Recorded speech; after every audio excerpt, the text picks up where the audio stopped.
السلام علیکم ورحمۃ اللہ وبرکاتہ۔ بسم اللہ الرحمن الرحیم، والصلاة والسلام علی رسولہ الکریم وعلی آلہ وصحبہ اجمعین، اما بعد۔ آج رات 17 رمضان المبارک، یعنی کل کا روزہ 17 کا ہے، اور 17 رمضان کو اسلامی تاریخ میں ایک واقعہ پیش آیا ہے۔ ایک جنگ ہوئی جس کو غزوہ بدر کہتے ہیں۔ یہ ایک ایسا فیصلہ کن معرکہ تھا جس نے لیحق الحق ویبطل الباطل، اس کو زندہ کر کے دکھا دیا۔ مجھے خیال آ رہا تھا جیسے میں نے کہیں پڑھا نہیں، ذہن اس طرح ہو گیا کہ جیسے بدر 14ویں کے چاند کو کہتے ہیں، تو بدر اس بستی کا نام تھا جس میں جنگ ہوئی، اس لیے یہ نام غزوہ بدر ہو گیا۔ 14ویں کا چاند جو ہوتا ہے نا، وہ رات کی تاریکی کو تقریباً ختم کر دیتا ہے اور اجالا کر دیتا ہے۔ اسی طرح اس معرکہ نے 14ویں رات کے چاند کی طرح چمک کر ابھر کر اور ساری دنیا کو دکھا دیا کہ حق پر کون ہے اور باطل پر کون ہے۔ جب ہمارے نبی نکلے تھے بدر کی جنگ کے لیے، تو جبریل اسی وقت آ کر آپ کو بتا دیتے کہ آگے قافلہ نہیں ہے، لشکر ہے، تو آپ پوری تیاری کر کے نکلتے۔ واقعہ کا پس منظر یہ ہے کہ مکے والوں نے اپنے سارے زیورات اور پیسہ اکٹھا کر کے دیا ابو سفیان کو کہ جاؤ اور شام سے ہتھیار خرید کر لاؤ، ہم ان کا مقابلہ کریں گے بعد میں۔ جب یہ شام جا رہے تھے تو اس وقت آپ کو اطلاع ملی، آپ نے خود تو نہیں گئے، دوسرے صحابہ کو بھیجا پیچھے، جس کو بدر صغرا کہتے ہیں، تو وہ ابو سفیان نکل گیا۔ جب وہ واپس آ رہا تھا تو آپ کو بر وقت اطلاع ملی، تو آپ نے پھر پتہ کرایا کہ بھئی یہ قافلہ کہاں ہے، کدھر ہے۔ آپ نے طلحہ بن عبید اللہ اور سعید بن زید رضی اللہ تعالیٰ عنہما، ان دونوں کو بھیجا کہ جا کے پتہ کرو۔ وہ ایک راستے میں پہنچے اور وہاں سے ان کو اطلاع ملی کہ وہ قافلہ گزر گیا ہے اور صرف اس کے ساتھ 40 آدمی ہیں۔ 40 آدمیوں کا سن کر آپ نے اس کو ہلکا لیا، بھائی کوئی نہیں، جتنے مسجد میں بیٹھے ہو چلو اور جا کر ان پر دعویٰ بول دیں۔ تو اس وقت میں یہ کہہ رہا تھا کہ اللہ نے اطلاع نہیں کی کہ میرے محبوب 40 نہیں ہیں، جنگ ہوگی، بڑی تیاری کر کے نکلیں۔ صرف کئی اتنی اس کی وجوہات ہیں۔ ایک وجہ جو بڑی سمجھ میں آتی ہے کہ اللہ یہ بتانا چاہتے تھے کہ تمہاری فتح اسلحہ کی برتری کی وجہ سے نہیں ہے، تعداد کی وجہ سے نہیں ہے، بلکہ اللہ کی خاص مدد سے اللہ تعالیٰ تمہارے ساتھ ہے اور تمہاری برتری اور کامیابی ہے۔ اس لیے وہ بالکل بے خبر ہو کر نکلے۔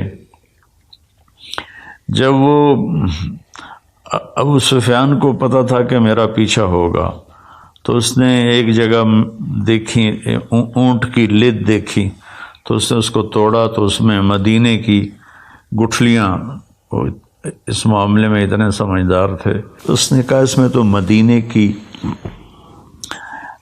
کھجور کی گٹھلیاں ہیں۔ اس نے اسی وقت زمزم بن عمرو غفاری کو پیسے دے کر بھیجا کہ جاؤ مکے میں اطلاع کرو کہ مدینے والوں نے حملہ کر دیا ہے۔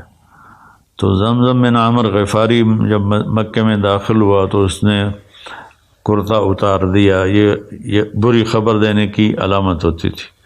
اپنے اونٹ کی ناک کو چپٹا کر دیا، پالان الٹا کر دیا اور کہا کہ قریش اپنے قبیلے کی خبر لو، محمد صلی اللہ علیہ وسلم اور اس کے ساتھی لوٹنے کے لیے آ رہے ہیں۔ اچھا، ادھر تو پوری تیاری ہوئی، 1300 کا لشکر مکے سے تیار ہو کر مدینے کی طرف بڑھا، اور ادھر آپ صرف 313 کو لے کر نکلے، اور پورے لشکر میں 2 گھوڑے تھے، ایک حضرت زبیر کے پاس، ایک حضرت مقداد کے پاس، اور 60 اونٹنیاں تھیں جس پر وہ باری باری 313 سوار ہو کے چل رہے تھے۔ اللہ کے نبی بھی اپنی باری پر، آپ کی اس میں تھے، آپ کے ساتھ حضرت علی رضی اللہ تعالیٰ عنہ تھے، اور ایک ابو لبابہ رضی اللہ تعالیٰ عنہ تھے۔ پھر آپ نے ان کو واپس بھیج دیا اور مدینے کا گورنر بنا کے، قائم مقام نائب بنا کے مدینے کے خبر گیری کے لیے واپس بھیج دیا۔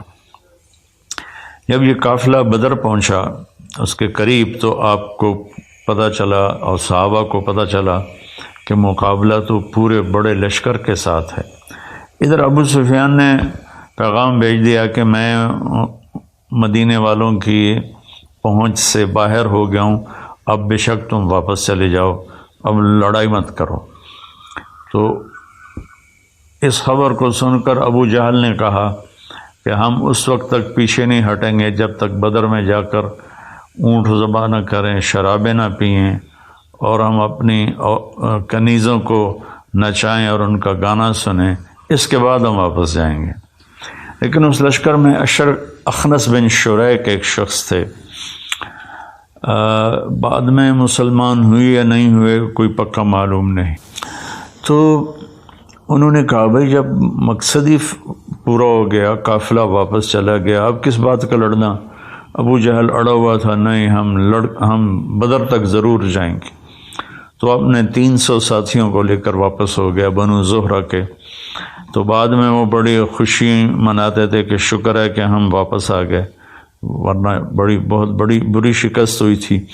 تو اس طرح یہ مکے والوں کا جو قافلہ تھا، جو لشکر، یہ 1000 رہ گئے۔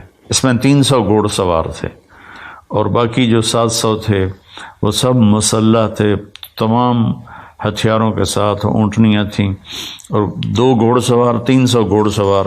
اس سے آپ اندازہ لگا سکتے ہیں دونوں لشکروں کی توازن کا، کہ ایک لشکر کیسا تھا، دوسرا کیسا تھا۔ جب آپ بدر سے تھوڑا پہلے پڑاؤ ڈالے ہوئے تھے تو آپ نے فرمایا بھی اب بتاؤ آپ نے مجلس قائم کی، کیا کرنا ہے؟ لڑیں، واپس جائیں، تیاری کر کے آئیں، یا یہیں سے آگے بڑھ کے حملہ کر دیں؟ تو بعض صحابہ نے کہا یا رسول اللہ ہماری تیاری نہیں، ہماری تیاری مکمل نہیں۔ کما اخرجک من بیتک بالحق وان فریقا من المؤمنین لکارہون، اس آیت میں صرف اشارہ ہے۔ تو میرے خیال میں ہم واپس جائیں اور تیاری کر کے آئیں۔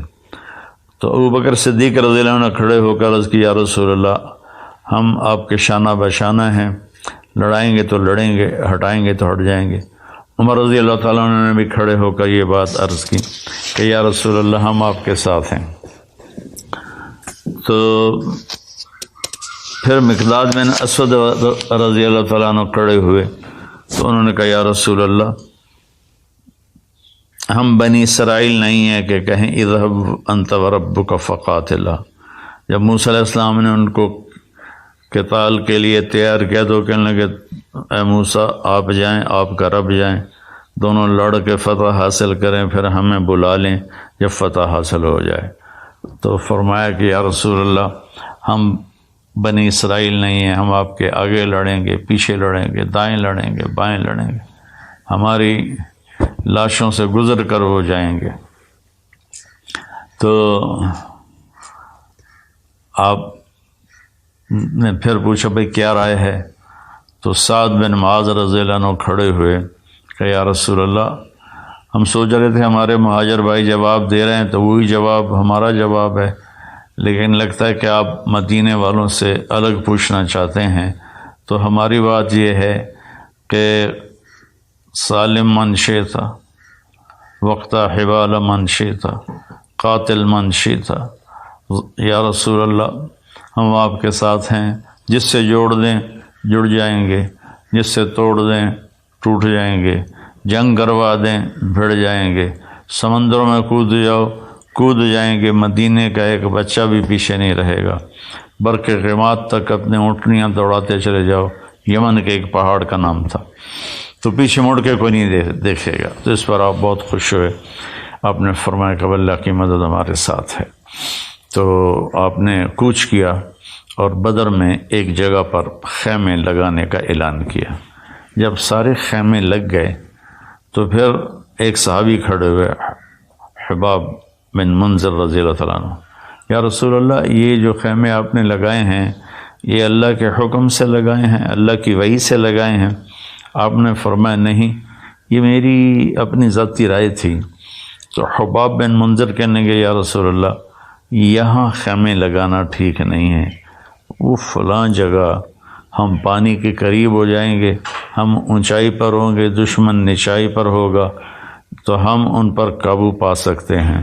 تو اب جبریل آئے اور عرض کیا رسول اللہ، اللہ تعالیٰ فرما رہے ہیں جیسے حباب بن منذر نے کہا ہے ویسے کیا جائے۔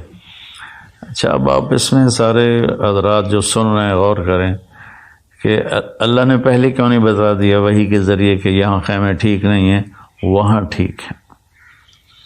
یہ ایک خوبصورت سنت کو وجود دیا کہ چھوٹا بھی بڑے کو رائے دے سکتا ہے، اور بڑا اپنے چھوٹے کی رائے پر غور کرے۔ وہ یہ نہ کہے تم کیا پدی کا شور بات، کل تسی جمے ہو تے آج سانو تسی نصیحتاں کر رہے ہو، اس سے بڑے بڑے نقصان ہوئے ہیں۔ تو اس میں ایک بڑا خوبصورت نقطہ ہے کہ والدین اپنے بچوں کی بات سنیں، ان کو صرف بچہ نہ سمجھے۔ بعض اوقات بچے کے منہ سے ایسی بات نکل جاتی ہے جس میں سب کے لیے بھلا، فائدہ اور نفع ہوتا ہے۔ تو خیر بات لمبی نہ ہو جائے، جبریل نے کہا یا رسول اللہ وہاں خیمے، تو آپ نے سارے خیمے وہاں اکھاڑے۔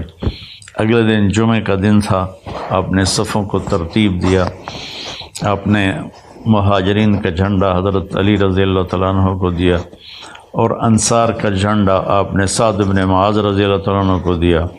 اس کو کہتے ہیں رائع، چھوٹا جھنڈا، اور بڑا جھنڈا عالم جس کو کہتے ہیں، اور عربی میں لواء کہتے ہیں، وہ آپ نے مصعب بن عمیر رضی اللہ تعالیٰ عنہ کو دیا۔ وہ سفید رنگ کا تھا، وہ سینٹر میں تھا، درمیان میں تھا۔ تو پھر آپ نے صفوں کو ترتیب دیا اور دے رہے تھے کہ ہوا کا جھونکا آیا۔ حضرت علی نے پوچھا یا رسول اللہ یہ کیا ہے؟ تو آپ نے کہا جبریل آ گئے ہیں 500 فرشتوں کے ساتھ۔ پھر دوبارہ ایک ہوا کا جھونکا آیا، پھر حضرت علی نے پوچھا یا رسول اللہ یہ کیا ہے؟ تو آپ نے فرمایا میکائیل آ گئے ہیں 500 فرشتوں کے ساتھ، 1000 فرشتے، انی ممدکم بألف من الملائکۃ مردفین اذ تستغیثون ربکم فاستجاب لکم انی ممدکم بألف من الملائکۃ مردفین۔ تو ہم 1000 فرشتے تمہاری مدد کے لیے بھیجیں گے۔ اس کے بعد آپ نے فرمایا جب تک ادھر سے پہل نہ ہو جنگ نہیں کرنی ہے، جب تک ادھر سے وہ نہ ہتھیار اٹھائیں اور قریب نہ آئے تو انہیں تیر نہیں چلانا۔ یہ کہہ کر آپ اپنی صف میں تشریف لائے اور صفوں کو ٹھیک کرنے لگے۔ تو سواد بن غزیہ رضی اللہ تعالیٰ عنہ وہ تھوڑا سا آگے نکلے ہوئے تھے، تو آپ کے پاس تیر تھا، آپ نے یوں چبھو کر کا سواد صف کے برابر کھڑے ہو۔ وہ کہنے لگے یا رسول اللہ آپ نے تو مجھے تکلیف پہنچائی، مجھے بدلہ دیں۔ آپ حیران بھی ہوئے، تو آپ نے ایسے اپنا کرتا اٹھا دیا کہ لو بھی تم بھی تیر مار لو۔ تو جلدی سے آپ کو لپٹ گئے اور آپ کے پیٹ کا بوسہ لیا کہ یا رسول اللہ لگتا ہے آخری مارکا ہے میرا، شہادت سے پہلے میرے لب آپ کے جسم مبارک کو چھو جائیں، اس لیے میں نے یہ کیا۔ اور پھر ایسا ہی ہوا، سواد بن غزیہ اس لڑائی میں شہید ہو گئے۔ تو جنگ سے پہلے شاہ سوار نکلتے تھے جنگ کرنے کے لیے۔ درمیان ادھر سے عتبہ بن ربیعہ اور ولید بن عتبہ اور شیبہ بن ربیعہ ایک ہی خاندان کے 2 بھائی، ایک بھتیجا بیٹا۔ تو ولید عتبہ کا بیٹا اور عتبہ بن ربیعہ باپ اور شیبہ بن ربیعہ بھائی، تو ادھر سے نکلے، آپ نے منتخب فرمایا حضرت عوف کو اور معاذ بن افرا کو، اور یہ دونوں بھائی تھے، اور تیسرا عبداللہ بن رواحہ کو۔ تو جب یہ تینوں آئے تو سب کے چہروں پر وہ خود تھے۔ تو ابو سفیان نے، تو عتبہ بن ربیعہ نے پوچھا کون لوگ ہو؟ کہا ہم مدینہ کے ہیں۔ تو وہ کہنے لگا اے محمد، ہمارے مقابلے میں ہمارے جوڑ کے بھیجو، ہم ان سے نہیں لڑنا چاہتے، یہ تو سیدھے سادے لوگ ہیں۔ تو آپ نے تینوں کو واپس بلایا اور فرمایا حمزہ اٹھو، علی اٹھو، عبید اٹھو۔ یہ سارے آپ کے خاندان کے تھے، حمزہ چچا تھے، علی چچا زاد بھائی تھے، حارث تایا زاد بھائی تھے، حارث آپ کے سب سے بڑے تایا تھے۔ عبد المطلب کے 15 بیٹے ہوئے، ان میں سب سے بڑے حارث تھے، یہ ان کے بیٹے تھے، عبید بن حارث۔ تو یہ تینوں حضرات آگے بڑھے۔ تو عتبہ نے پوچھا کون ہو؟ کہا حمزہ بن عبد المطلب۔ تم کون ہو؟ کہا علی بن ابی طالب۔ تم کون ہو؟ کہا عبیدہ بن حارث بن عبد المطلب۔ تو کہنے لگا اب ٹکر کا مقابلہ ہے، اب جوڑ صحیح پڑے گا۔ تو یہ تینوں ایک طرف کے دوسری طرف کے شاہ سوار آپس میں بھیڑے، تو حضرت حمزہ رضی اللہ تعالیٰ نے عتبہ کو قتل کر دیا، اور حضرت علی رضی اللہ تعالیٰ عنہ نے ولید کو قتل کر دیا، اور حضرت عبیدہ رضی اللہ تعالیٰ عنہ اور شیبہ کی لڑائی ہوئی جس میں ان کا پاؤں کٹ گیا حضرت عبید کا، اور وہ گر پڑے۔ تو حضرت حمزہ اور حضرت علی رضی اللہ تعالیٰ عنہ علیہم السلام انہوں نے آگے بڑھ کے شیبہ کا بھی سر اڑا دیا، اور حضرت عبید کو اٹھا کر لائے تو انہوں نے اللہ کے نبی کے قدموں پہ سر رکھ دیا کہ یا رسول اللہ الست شہیدن، کیا میں شہید ہوں؟ آپ نے کہا بلا وانا علیک شاہد، بالکل تو شہید ہے اور میں تیری شہادت کی قیامت کے دن گواہی دوں گا۔ پھر کہنے لگے یا رسول اللہ اگر آج ابو طالب زندہ ہوتے تو ان کے اس شعر کا میں زیادہ حقدار تھا۔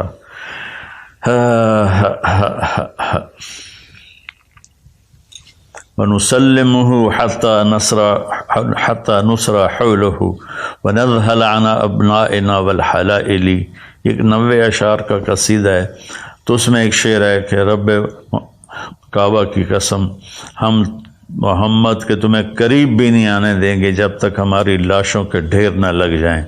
تو آپ نے کہا تم ٹھیک کہتے ہو۔ میں ایک دفعہ گیا تھا تو ایک دیہاتی عرب سے سلام دعا ہو گئی، تو میں نے کہا میں حضرت عبید کی قبر دیکھنا چاہتا ہوں۔ تو انہوں نے کہا مجھے پتہ ہے، میں آپ کو لے چلتا ہوں۔ تو مدینے کے راستے میں تھے تو سڑک سے نیچے اترے، کوئی راستہ نہیں تھا، کھائیاں کھڈے۔ ایک دوست کی جیپ لی ہوئی تھی، اس پہ سوار تھے ہم، امریکن جیپ تھی وہ بڑی جاندار۔ ہم ان کھڈے کھائی پتھروں کے ساتھ سے نکلتے آگے ویرانے میں ایک قبرستان تھا، وہ اس علاقے کا تھا، تو وہ ہمیں لے کر گیا، ایک قبر کے اوپر کھڑا کیا کہ یہ ہے حضرت عبید کی قبر۔ تو وہاں جنگ بدر کو یاد کر کے ایسے ہی آنسو بہتے رہے۔ اور اللہ کے نبی، ایک اور واقعہ یاد آ گیا، آپ تشریف لے جا رہے تھے مکہ سے مدینہ یا مدینہ سے مکہ، تو ایک دم جنت کی خوشبو آئی۔ صحابہ نے کہا یا رسول اللہ یہ اس کانٹے دار وادی میں یہ خوشبو کیسی ہے؟ صحابہ نے کہا تمہیں پتہ نہیں یہاں عبید کی قبر ہے، یہ خوشبو اس کی قبر سے آ رہی ہے۔ تو جب یہ بڑے سردار قتل ہو گئے تو پھر قریش نے حملہ کر دیا، اور یہ ادھر اللہ کے نبی رو رو کے برا حال، ان تہلک عدل العصابۃ فلن تعبد۔ یہ صرف 313 آدمی ایسے انٹائٹل ہیں کہ ان پر دین کا، اسلام کا دار و مدار اللہ نے قائم کروایا اپنے نبی کی زبان سے کہ میرے رب اگر یہ تو نے ہلاک کر دیا پھر تیرا نام لینے والا کوئی نہیں رہے گا۔ اس لیے اللہ کے نبی نے فرمایا لعل اللہ اطلع علی اہل بدر فقال لهم افعلوا ما شئتم فانی قد غفرت لهم، کہ اللہ تعالیٰ نے اہل بدر کو دیکھا اور پھر فرمایا اپنے نبی کو کہ ان سے کہہ دو کہ جاؤ جو مرضی کرو، میں نے تمہیں معاف کر دیا، تمہاری بخشش کر دی۔ ایک دفعہ حضرت جبریل نے پوچھا یا رسول اللہ آپ کے صحابہ میں سب سے بہترین لوگ کون ہیں؟ آپ نے کہا جنہوں نے بدر میں شرکت کی۔ تو جبریل نے عرض کی یا رسول اللہ ہمارے آسمان کے فرشتوں میں بھی وہ فرشتے سب سے قابل قدر ہیں 1000 جنہوں نے جنگ بدر میں شرکت کی۔ تو ملائکہ اللہ نے اتارے، مسلح اتارے، لڑائی شروع ہوئی، چند گھنٹوں میں فیصلہ ہو گیا اور 70 آدمی ان کے مارے گئے، 70 ان کے قبضے میں آ گئے۔ تو ایک چھوٹے سے قد کے صحابی حضرت عباس کو پکڑ کے لا رہے تھے، آپ کے چچا، تو ان کا قد اتنا لمبا تھا جب گھوڑے پر بیٹھتے تو پاؤں زمین پہ لگ جاتے تھے، تو پھر وہ اونٹ پر سواری کیا کرتے تھے۔ تو ایک چھوٹے سے صحابی انصاری ان کی ایسے باہوں میں رسیاں ڈلی ہوئی تھیں، ان کو کھینچ کے لا رہے تھے۔ تو حضرت عباس اپنی شرمندگی مٹانے کے لیے کہنے لگے اے بھتیجے اس نے نہیں مجھے باندھا، تو کوئی اور تھا جو زمین آسمان کے درمیان قائم تھا جس نے میرے ہاتھ باندھ دیے۔ تو وہ صحابی رضی اللہ تعالیٰ عنہ فرمانے لگے کہ نہیں یا رسول اللہ میں نے باندھا ہے، میں نے باندھا۔ میں کہا اس کو تو فقط ایدک اللہ بملک کریم، چپ ہو جا، اللہ نے تیری مدد کی ہے ایک فرشتے کے ذریعہ سے۔ تو اس کے بعد قریش مکہ تو پیچھے بھاگے اور آپ نے تعاقب کرنے سے منع فرما دیا تعداد کے تھوڑے ہونے کی وجہ سے۔ اب وہ اپنا جو ساز و سامان تھا مجھے یاد آیا، اس میں 50,000 دینار سونا کے عوض میں جنگ کا سامان خریدا گیا تھا۔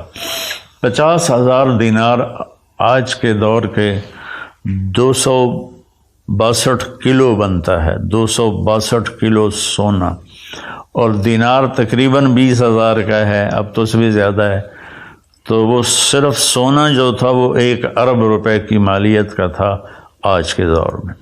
1 ارب روپے کی، میں نے کیلکولیٹر میں دیکھا وہ ضرب کر کے، تو 1 ارب روپے کا وہ لے کر جا رہے تھے ساز و سامان مسلمانوں سے لڑنے کے لیے، وہ بچ کے نکل گئے۔ تو وہ تو واپس آپ تشریف فرما ہوئے اور بدر کے قیدی تھے، تو آپ نے ان کے بارے میں مشورہ کیا کہ ان کے ساتھ کیا کیا جائے۔ تو چند ایک کو تو آپ نے قتل کروا دیا، عقبہ بن ابی معیط کو آپ نے حکم دیا اس کا سر اڑا دو، اس کو قتل کر دو، اور ایک آدھ کسی اور کے بارے میں فرمایا۔ باقی آپ نے پوچھا کیا کریں، تو عمر رضی اللہ تعالیٰ عنہ نے فرمایا کہ یا رسول اللہ ہر رشتہ دار اٹھے اور اپنے رشتہ دار کا سر اڑا دے۔ اور عبداللہ بن رواحہ نے فرمایا یا رسول اللہ آگ جلا کے ان کو اس میں زندہ جلا دیا جائے۔ ابو بکر رضی اللہ عنہ نے فرمایا یا رسول اللہ میرا خیال ہے فدیہ لے کر چھوڑ دیا جائے۔ تو آپ نے ابو بکر کی رائے کو پسند کیا اور ان سب کو اپنے ساتھ لے کے مدینہ آ گئے اور ان کا فدیہ مقرر کر دیا۔ تو اس پر حدیث یاد آ رہی ہے کہ جب چل رہے تو اللہ کے نبی رو رہے تھے، تو عمر رضی اللہ عنہ نے پوچھا یا رسول اللہ کیا ہوا؟ کہ اللہ کا عذاب اس کیکر کے قریب آ گیا تھا، اگر اللہ کی رحمت نہ ہوتی تو ہم سب ہلاک ہو جاتے۔ اللہ کو پسند نہیں آیا ہمیں ان کا فدیہ لے کے چھوڑنا، عمر کی رائے پسند تھی کہ ہر رشتہ دار اپنے رشتہ دار کو قتل کرے، لیکن میرے نبی نے چونکہ فیصلہ کیا ہے تو اللہ تعالیٰ نے فرمایا ہم نے اپنے عذاب کو واپس لے لیا۔ تو جنگ بدر میں جو شہداء 14 صحابہ شہید ہوئے اور 70 قریش کے لشکر کے شہید ہوئے، 70 قید ہوئے، اور اللہ تعالیٰ نے کھلی آنکھوں سے دکھایا کہ بغیر ہتھیاروں کے اللہ تعالیٰ نے فتح نصیب فرمائے۔ 2 گھوڑے 300 گھوڑے کوئی مقابلہ ہے، 8 تلواریں اور ادھر 700 تلواریں تھیں، کوئی مقابلہ ہے، 8 اور 700 کوئی مقابلہ ہے، باقی سوٹے نیزے پکڑ کے جنگ کی اور اللہ تعالیٰ نے اپنے فضل و کرم سے فتح نصیب فرمائی۔ اور اللہ تبارک و تعالیٰ نے اس کو بدر کے معنی میں زندہ کر کے دکھایا کہ بدر کی جنگ نے کس طرح اندھیروں کو اجالے میں تبدیل کر دیا۔ آپ نے پھر لوگ آتے تھے اور فدیہ دے کے اپنے قیدیوں کو لے جاتے تھے۔ تو عمیر بن وہب جمحی یہ ایک بعد میں صحابی بنے، یہ اور صفوان بن امیہ مکے میں بیٹھے تھے۔ تو عمیر کہنے لگے سرداروں کے قتل کے بعد تو زندگی کوئی نہیں رہی۔ تو صفوان کہنے لگے اگر میرے اوپر قرضہ نہ ہو، صفوان کہنے لگے واقعی یار زندگی کا کوئی جوش ہی نہیں رہا۔ تو عمیر کہنے لگے اگر میرے اوپر قرضہ نہ ہوتا اور میرے بچے چھوٹے نہ ہوتے تو میں جا کے محمد کو قتل کر دیتا۔ تو صفوان نے کہا تیرا قرضہ میرے ذمہ، تیرے بچوں کا خرچہ جب تک وہ بڑے نہیں ہوتے میرے ذمہ، تو یہ کام کرو۔ انہوں نے کہا بالکل ٹھیک۔ تو اس نے اپنی تلوار لی اور اونٹنی پر مدینے کو چل پڑا، اور مسجد نبوی کے دروازے پر اس نے اونٹنی کو بٹھایا اور نیچے اترا۔ تو حضرت عمر نے دیکھ کر کہنے لگا وہ مکے کا شیطان آ گیا، یہ ضرور کوئی بدنیتی لے کر آیا ہے۔